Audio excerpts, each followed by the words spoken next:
জানিয়ে দেব সর্বশেষ আপডেট বাংলা সংবাদ। শুরুতেই শিরোনাম। প্রথমে জানিয়ে দেব রাইসের হেলিকপ্টার বিধ্বস্তের বিষয়ে যুক্তরাষ্ট্রের কোনো ভূমিকা নেই, মার্কিন প্রতিরক্ষা মন্ত্রী। আরো জানিয়ে দিব তাবরিজ শহরের রাইসের লাশ দাফন হবে মাশাহাদে। জানিয়ে দিব রাইসের মৃত্যুতে নিরাপত্তা পরিষদের নীরবতা পালন, ইসরায়েলি দূত ক্ষুব্ধ। সর্বশেষে জানিয়ে দেব শেষ বক্তব্যে ফিলিস্তিনিদের নিয়ে যে বার্তা দিয়ে গেছেন রাইসি। এতক্ষণ শুনছিলেন সংবাদ শিরোনাম, এখন থাকছে বিস্তারিত। হেলিকপ্টার বিধ্বস্তে ইরানের প্রেসিডেন্ট ইব্রাহিম রাইসি নিহত হওয়ার পর আনুষ্ঠানিকভাবে শোক জানিয়েছে ওয়াশিংটন। একই সঙ্গে দেশটি বলেছে ইরানের প্রেসিডেন্ট পররাষ্ট্রমন্ত্রীকে বহনকারী হেলিকপ্টারটি বিধ্বস্তে তাদের কোনো ভূমিকা নেই। যদিও হেলিকপ্টার বিধ্বস্ত নিয়ে ইরান এখনো পর্যন্ত যুক্তরাষ্ট্রকে দোষারোপ করেনি। সোমবার ইরানের প্রেসিডেন্ট ইব্রাহিম রাইসির হেলিকপ্টার দুর্ঘটনার কারণ নিয়ে মার্কিন প্রতিরক্ষা মন্ত্রী লয়েড অস্টিনকে সাংবাদিকরা প্রশ্ন করেন। জবাবে তিনি বলেন, দুর্ঘটনায় কোনো কারণ তার জানা নেই। লয়েড অস্টিন বলেন, হেলিকপ্টার দুর্ঘটনার অনেক কারণ থাকতে পারে, যেমন যান্ত্রিক ত্রুটি, পাইলটের ভুল কিংবা আরো কিছু ঘটতে পারে। মার্কিন প্রতিরক্ষা মন্ত্রী বলেন, ইরানের ঘটনায় আমরা গভীরভাবে পর্যবেক্ষণ করছি, কিন্তু দুর্ঘটনার কারণ সম্পর্কে আমাদের কাছে গভীর কোনো তথ্য নেই।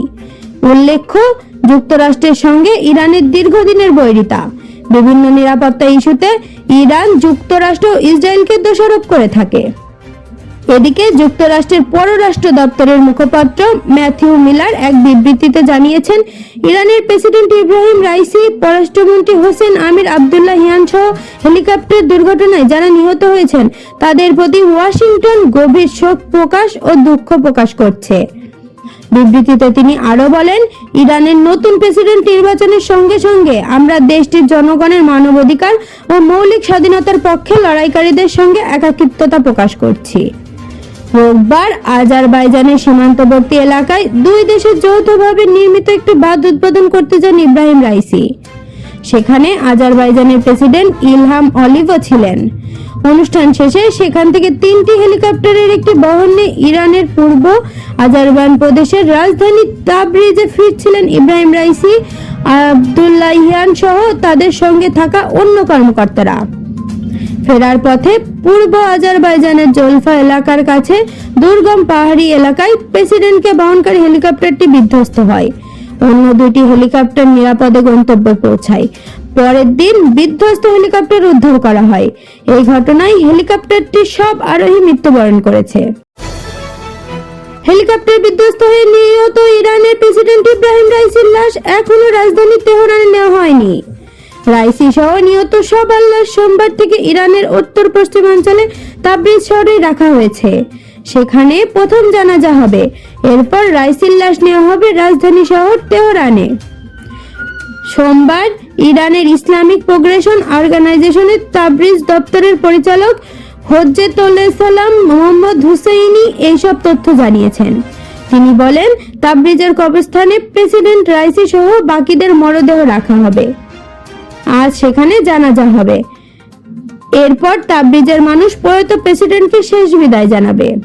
তার লাশ তেহরানের উদ্দেশ্যে স্থানীয় বিমানবন্দরে নেওয়া হবে। এই কর্মকর্তা আরো জানান, বুধবার তেহরানের রাইসির জানাজা হওয়ার কথা রয়েছে। সর্বোচ্চ নেতা আয়াতুল্লাহ আলী খামেনি তাতে অংশ নেবেন। এর একদিন পর জন্ম শহর মাশাহাদে রাইসিকে দাফন করা হতে পারে। এদিকে তেহরান শহরতলিতে রাইসির স্মরণে একটি আয়োজন চলছে।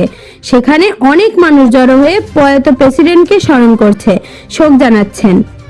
রোববার আজারবাইজানের সীমান্তবর্তী এলাকায় গত দুই দেশের যৌথভাবে নির্মিত একটি বাঁধ উদ্বোধন করতে গিয়েছিলেন প্রেসিডেন্ট রাইসি। সেখানে আজারবাইজানের প্রেসিডেন্ট ইলহাম আলিভও ছিলেন। 3টি হেলিকপ্টার বহর নিয়ে ইরানের পূর্ব আজারবাইজান প্রদেশের রাজধানী তাবরিজে ফিরছিলেন রাইসি, পররাষ্ট্রমন্ত্রী হোসেন আমির আবদুল্লাহিয়ান সহ অন্য কর্মকর্তারা। পথে পূর্ব আজারবাইজানের জলফা এলাকার কাছে দুর্গম পাহাড়ে প্রেসিডেন্ট ও পররাষ্ট্রমন্ত্রীকে বহনকারী বেল 212 মডেলের হেলিকপ্টারটি বিধ্বস্ত হয়।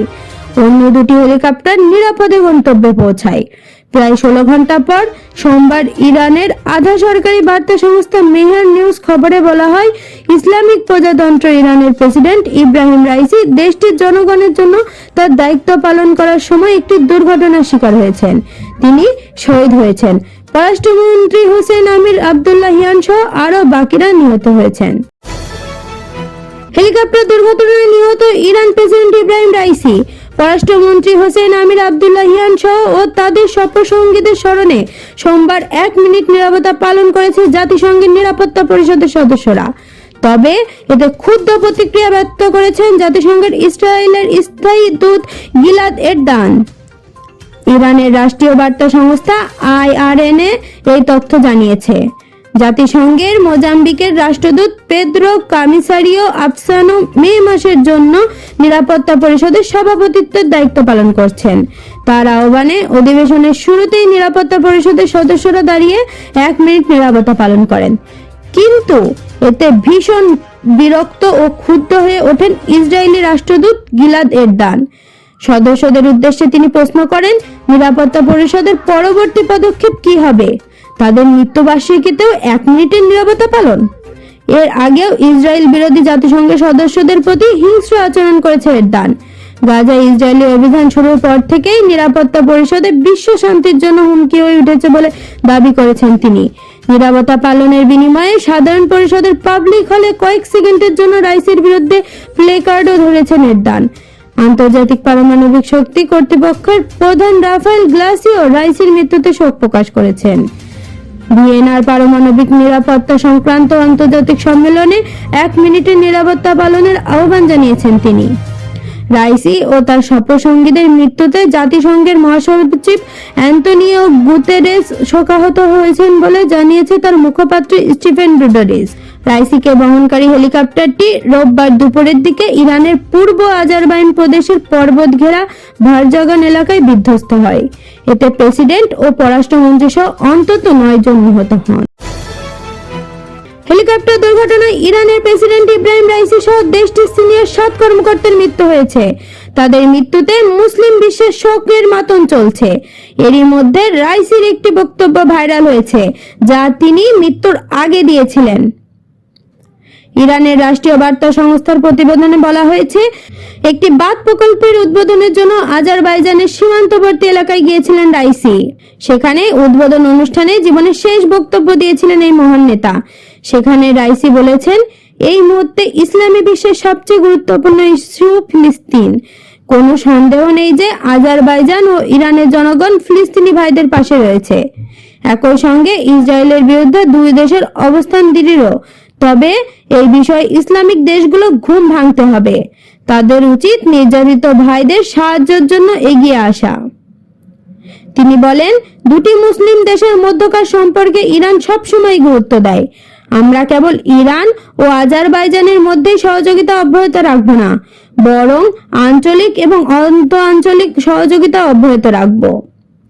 এর আগে রোববার আজারবাইজানের সীমান্তবর্তী এলাকায় একটি অনুষ্ঠান থেকে ফেরার সময় ইব্রাহিম রাইসিকে বহনকারী হেলিকপ্টার অবতরণের সময় বিধ্বস্ত হয়। দীর্ঘ সময় অভিযান চালিয়ে হেলিকপ্টারটির ধ্বংসাবশেষ খুঁজে পান উদ্ধারকারীরা। এরপর হেলিকপ্টারে থাকা কোনো আরোহী জীবিত নেই বলে নিশ্চিত করা হয়। হেলিকপ্টারটি রাইসি ছাড়াও দেশটির পররাষ্ট্রমন্ত্রী আমির আবদুল্লাহিয়ান, পূর্ব আজারবাইজান প্রদেশের গভর্নর মালিক রহমতি, পূর্ব আজারবাইজানের ইরানের সর্বোচ্চ নেতার প্রতিনিধি মোহাম্মদ আলী আলে হাশেম ও প্রেসিডেন্ট গার্ডের প্রধান মেহেদি মুসাভি ছিলেন। ইব্রাহিম রাইসির মৃত্যুর পর দেশটির অন্তর্বর্তীকালীন প্রেসিডেন্ট হিসেবে মোহাম্মদ মোকবের এবং পররাষ্ট্রমন্ত্রী হিসেবে দায়িত্ব পালন করবেন আলী বাঘেরি কানি। প্রসঙ্গত, ইরানের 8ম প্রেসিডেন্ট ইব্রাহিম রাইসি। 3 বছর আগে ইরানের প্রেসিডেন্ট নির্বাচিত হওয়ার আগে ইব্রাহিম রাইসিকে মনে করা হয় একদিন দেশের সর্বোচ্চ ধর্মীয় নেতা আয়াতুল্লাহ আলী খামেনির উত্তরসূরি হবেন। প্রেসিডেন্ট হওয়ার আগে দেশটির প্রধান বিচারপতি হিসেবেও দায়িত্ব পালন করেন তিনি। আজকের খবর এই পর্যন্তই। পরবর্তী খবর সবার আগে পেতে বিবিসি ওয়ার্ল্ড নিউজ চ্যানেলটি সাবস্ক্রাইব করে রাখুন।